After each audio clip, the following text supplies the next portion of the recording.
एक छोटे से गांव में एक प्राचीन हवेली थी जिसे भूत वाली हवेली के नाम से जाना जाता था। इस हवेली में कभी एक अमीर व्यापारी और उसकी खूबसूरत बेटी प्रीति रहते थे। प्रीति का प्यार था गांव के एक गरीब लड़के राज से। दोनों का प्यार गहरा था, लेकिन प्रीति के पिता इस रिश्ते के खिलाफ थे। एक दिन प्रीति के पिता ने उसकी शादी किसी अमीर व्यक्ति से तय कर दी। प्रीति ने राज के साथ भागने की योजना बनाई, लेकिन यह योजना सफल नहीं हो पाई। प्रीति के पिता ने गुस्से में आकर राज को मार डाला और प्रीति को हवेली में बंद कर दिया। प्रीति ने राज की मौत के गम में खाने पीने से इनकार कर दिया और कुछ ही दिनों में उसकी भी मौत हो गई। कहते हैं कि उसके बाद से हवेली में अजीब अजीब घटनाएं घटने लगीं।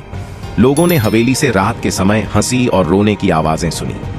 कुछ ने प्रीति की परछाई को खिड़की में खड़े देखा। गांव वालों का मानना था कि प्रीति की आत्मा अपने प्यार के लिए रो रही है और राज की आत्मा भी उसे ढूंढते हुए वहां भटक रही है। कहते हैं कि जो भी उस हवेली के पास जाता उसे दोनों आत्माओं की करुण पुकार सुनाई देती।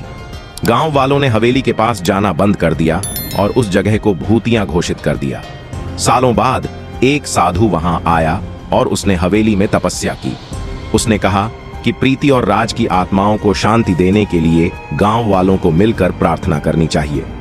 गांव वालों ने साधु की बात मानी और हर साल एक दिन दोनों आत्माओं की शांति के लिए पूजा करने लगे। धीरे धीरे हवेली से अजीब घटनाएं बंद हो गईं और गांव में शांति लौट आई। लेकिन आज भी लोग उस हवेली को एक प्रेम कहानी की दुखद याद के रूप में याद करते हैं।